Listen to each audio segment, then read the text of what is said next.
اللي اتكسر عمره ما يتصلح. يا عم اللي باعك بيعه وشوف غيره. عمر العلاقة ما هترجع زي ما كان، مش هيكون في ثقة زي الأول، مش هقدر أرجع أتعامل براحتي زي ما كنت. اللي حصل أنا شايفه قدامي باستمرار وخلاص في حاجز موجود بينا. الحقيقة مش دايما العلاقات بتمشي في خط مستقيم زي ما احنا عايزين، ومين فينا ما مرش بتجربة قاسية زي دي وثابت أثر عميق جواه. سؤال الحلقة، اللي اتكسر ممكن يتصلح؟ ازاي ممكن نصلحه ونرجع العلاقة أقوى من الأول عشان نقدر نقول اللي اتكسر ممكن يتصلح؟ وفي آخر الحلقة أقولك على سر، تابعني لغاية الآخر ويلا بينا.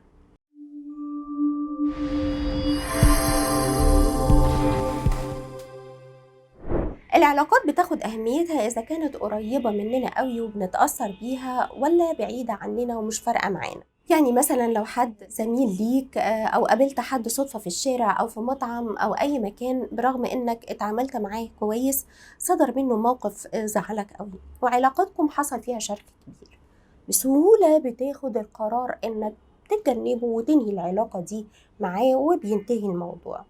بس لو نفس الموقف اتكرر من حد قريب منك، لا، هنا بيكون الموقف مختلف. الصدمة بتكون أقوى، التأثير بيكون أعمق. لو أخدت قرار الانفصال أو الترك بيكون القرار مؤلم، ولو كملت برضه بيكون القرار مؤلم. ونتيجة لفشل العلاقات بنلاقي أزمة ثقة تظهر وتبان، وتتكون مشاعر التوتر والترقب والخوف والغضب والحزن والخذلان. نلاقي العلاقة أصبحت على صفيح ساخن وتم رفع علم الحرب الباردة. ليه مهم نصلح علاقاتنا؟ لو حد فينا ايده تعرضت لكسر لا قدر الله، بيروح للدكتور ويجبس ايده وياخد علاج ويهتم بالعلاج الطبيعي علشان ايده ترجع زي ما كانت. ده لان الايد مهمة جدا جدا جدا بالنسبة له. محتاجين اننا نعدل اتجاهاتنا وسلوكياتنا عشان نصلح اللي اتكسر ونرجع العلاقة اقوى من الاول. قرار إصلاح العلاقة بيكون على حسب أهميتها للطرفين، وكمان على حسب رغبة واستعداد كل طرف إنه ينجح العلاقة ويخليها تستمر. سؤال، إزاي تعرف إن علاقاتك في خطر؟ تبتدي تظهر أساليب بقى زي الهروب من العلاقة، التجنب، رفض الحوار، الانسحاب العاطفي، محدش عايز يكلم التاني، نظام انت في حالك وانا في حالي، او بقى المواجهة الساخنة، وهنا مشاعر الغضب بتعبر عن نفسها ودي فيها بيبقى كلام قاسي والبيبان تترزع وممكن توصل للتعدي الجسدي. تالت حاجة، العلاقة توصل لطريق مسدود، مفيش فرصة للحوار او التفاهم وكل طرف متمسك بموقف، وبالتالي المشاعر الجميلة ما لقيتش اللي يغذيها وانطفت، وبدل المشاعر الدافية اتوجدت القسوة والعند. خلاص الناس تعبت ومفيش طرف عايز ياخد خطوة إيجابية ناحية الطرف الآخر، وغالبا بتوصل لنهاية العلاقة. الحقيقة إننا لازم نعترف إن كل ده ممكن يحصل في أكتر العلاقات حميمية برغم وجود الحب زي ما قلت، لأن العلاقات عايزة المشاعر الدافية النبيلة وعايزة كمان الأفعال اللي بتدل على المشاعر دي. سؤال، إمتى نقول إن اللي اتكسر ممكن يتصلح؟ في اليابان عندهم عادة جميلة، لو عندهم شيء مهم اتكسر بيلحموه ويملوا الفراغات اللي فيه بذهب سايح، لأنهم مقتنعين إن الذهب بيزود قيمة الشيء وجماله. إحنا برضو ممكن نصلح اللي اتكسر لو قررنا نديله فرصة تانية ونصلحه أحسن من الأول كمان. قبل ما تاخد قرار إنك تصلح علاقة مهمة في حياتك لازم تسأل نفسك شوية أسئلة. هي العلاقة دي مهمة بالنسبة لك؟ مهم إنك تحاول تصلحها؟ هيكون شعورك إيه لو العلاقة دي أصبحت متينة ومشبعة؟ هل عندك استعداد إنك تعدل من سلوكك وتصلحه؟ إيه اللي ممكن تعمله يكون سبب في رجوع العلاقة دي من تاني للحياة؟ لو إجابتك على الأسئلة دي بأيوة كلها، يبقى خليك متأكد إن اللي اتكسر ممكن يتصلح. كلنا عارفين إيه هو رصيد البنك المالي، يعني نحط فلوس في البنك ولما نحتاج نسحب من الرصيد ده. العلاقات كمان ليها رصيد في بنك اسمه بنك المشاعر، يعني بيكون لك رصيد من المشاعر الطيبة زي الثقة والأمان والاحترام والعطف والحب. نودع المشاعر دي في حسابنا عند الطرف الآخر، وبنسحب من الرصيد بتاعنا من عند الطرف الآخر في حالة إن إحنا لو غلطنا، وقلة الاحترام والتجاهل والتهديد واللوم المستمر. العلاقة المكسورة بيكون اتسحب جزء كبير من رصيد المشاعر الجميلة فيها، وعشان نصلحها لازم نبتدي نودع ونغذي المشاعر الجميلة مرة تانية، ونعلي رصيدها لغاية ما توصل لمستوى مقبول من الثقة بين الطرفين. ونخلي بالنا إن الإيداع ده ممكن ياخد وقت. تعالوا بقى نتعرف إزاي نصلح العلاقات المكسورة. أول حاجة، إنك تتحمل مسؤولية أفعالك. العلاقة دايما بتكون نتيجة أفعال من كل طرف اتسبب في النتيجة اللي وصلت لها العلاقة دي، عشان كده انت عليك جزء من مسؤولية اللي حصل. ومهم قوي انك تعرف ان ايه اللي زعل شريكك، وتعترف بخطأك وتتحمل مسؤوليتك عنه. حط نفسك مكان الطرف الآخر. ممكن يكون شريكك غضبان وبيستخدم لغة سلبية، بدل ما تحاول تدافع عن نفسك وتلوم عليه، حط نفسك مكانه. يعني شوف الموقف من وجهة نظره، وشوف هو بيفكر ازاي، ايه اللي زعله، وحس باللي هو حاسس بيه، وانه محتاج انه يعبر عن غضبه وعن مشاعره. ساعتها هتقدر تفهم تصرفاته، وتقدر تساعده وقتها انه يهدى ويعدي الموقف ده بدون ألم او جرح زيادة. احتياج كبير قوي عند كل واحد فينا انه يكون مفهوم متقدر برغم الاخطاء والضعفات اللي فينا. فلو عايز ترمم علاقة مع زوجتك او زوجك او ابنك او احد اصدقائك، حاجة مهمة جدا انك تدور انك تفهمه وتسمعه وتشوف الحياة من منظوره هو. صدقني نظرتك انت هتتغير خالص. تالت حاجة، خد بالك من الامور الصغيرة. كل واحد فينا عنده لفتات صغيرة خاصة بيه بتفرق معاه قوي. أنا مثلا تفرق معايا وردة، حد تاني تفرق معاه خروجة حلوة، حد تالت تفرق معاه مكالمة تليفون، حد رابع تفرق معاه مجاملة لطيفة صادقة من القلب.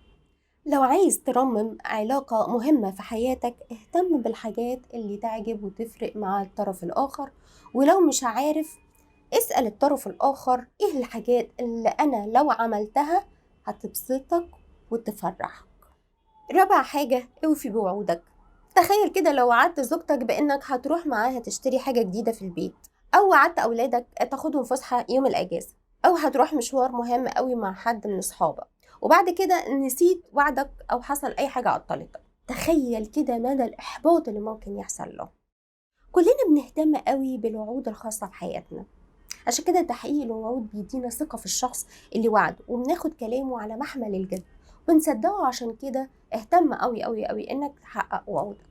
ولو ما قدرتش توفي بوعودك لظروف طارئة، اعتذر من قلبك. اكيد الطرف الاخر هيقدر انه كان غصب عنك وانك حقيقي كنت عايز تساعده. خامس حاجة، وضح توقعاتك. السبب الرئيسي ورا كل الصعوبات اللي بتواجه علاقاتنا هو اختلاف توقعاتنا من الطرف الآخر أو غموض التوقعات دي. يعني مثلا في علاقة الزواج بيكون في توقعات ضمنية مش بتتقال خاصة بالزوج أو بالزوجة. كل واحد عنده مفاهيم وصور في ذهنه، مش بالضرورة وأكيد مش هي المفاهيم والصور اللي في ذهن الطرف الآخر. مثلا انت متوقع من زوجتك عشان هي بتحبك انها لما تهتم بيك هتعمل اكل واو وعزومة كل يوم وشموع بقى وحاجات كده حلوة كل يوم، لكن هي توقعاتها لانك بتحبها قوي وهتحتفل بيها هتجيب لها اكل كل يوم ديليفري من بره. التوقعات مش ماتشنج مع بعضيها. عشان كده مهم قوي توضح توقعاتك من العلاقة، وهي كمان توضح توقعاتها. الحقيقة إن التوقعات اللي في تصوري غير خالص التوقعات اللي في تصور الطرف الآخر، وهنا الإيداع بيكون توضيح التوقعات من البداية. وفي أوقات كتير محتاج مننا شجاعة عشان نواجه الطرف الآخر بتوقعاتنا منه. اظهر أمانتك الشخصية، يعني خليك honest. ايه اللي يخليك تثق في الشخص؟ ايه اللي يخليك تحبه؟ ايه اللي يخليك تدخله جوه دايرتك الخاصة؟ ان يكون شخص امين، افعاله بتدل على كلامه، براه زي جواه، مع غيرك زي معاك، من وراك زي قدامك، يراعي غيبتك، يتكلم عنك كويس ومن وراك برضه يتكلم كويس. بين قوسين، ما عندوش نميمة، عنده أمانة شخصية، يعني كلامه زي الواقع بتاعه. هتلاقي مبادئ واحدة مش بيغيرها مع كل حد يقابله. خليك أمين في كل تصرفاتك وأقوالك وأفعالك، هتكتسب مصداقية عند الناس كلها. ستيفن كوفي بيقول أنه أن يثق فيك الناس أهم من أن هم يحبوك، لأن هم لو وثقوا فيك حتما سيحبونك. لما تغلط اعتذر، يمكن قلت كلمة جرحته لكن انت ما تقصدش تزعله، يمكن احرجته قدام اصدقائه وده كان تصرف مش حلو. اعظم ايداع ممكن انك تضيفه لحسابك عند شخص اخر انك تعبر له عن اعتذارك ليه بكلمات صادقة وطالعة من قلبك. انا اسف، ما كنتش اقصد اجرحك، معرفش ان التصرف ده هيضايقك. هنا انت بتوصل له رسالة انك حقيقي بتهتم بيه وان كرامته ومشاعره مهمين عندك. عارفين، الاعتذار عايز شخصية قوية عندها ثقة في نفسها، والاعتذار ده رسالة بتقول فيها ان انا انسان ممكن اغلط، ولما تعتذر بصدق الطرف الاخر هيقدرك ويفهمك وتكبر في عينيه. وصلنا لنهاية الحلقة وهقول لكم على السر الخطير. قدم كل الإيداعات الستة اللي اتكلمنا عنها في دايرة كبيرة قوي اسمها الحب غير المشروط. مش بحبك عشان انت جميل، مش بحبك عشان انت ناجح، مش بحبك عشان انت مطيع، مش بحبك عشان بتجيب لي هدايا، لكن أنا بحبك لذاتك كلك على بعضك، لأنك تستاهل الحب والاهتمام والاحترام والتقدير. هفضل أحبك طول حياتي. عرفنا النهاردة إن اللي اتكسر ممكن يتصلح. كل واحد فينا مسؤول بدرجة معينة عن الكسر اللي حصل. إيداعاتك المستمرة في بنك المشاعر عند شريك حياتك أو ابنك أو أي شخص مهم عندك بيعلي رصيدك عنده ويسمح لك ممكن تسحب منه في حالة أخطائك، لأننا مش ملايكة. كمان تحتفظ بالعلاقة وتخليك تتمتع بقدر هائل من الثقة والأمان والود في تعاملاتك. الحلول السريعة مش موجودة في العلاقات الإنسانية، وزي ما بيقولوا الصبر مفتاح الفرج. هختم بقول ستيفن كوفي: بناء العلاقات وإصلاحها واستثمار طويل الأجل. أتمنى لكم كل السعادة وأشوفكم في حلقة جديدة من يو لوك لايف إن شاء الله.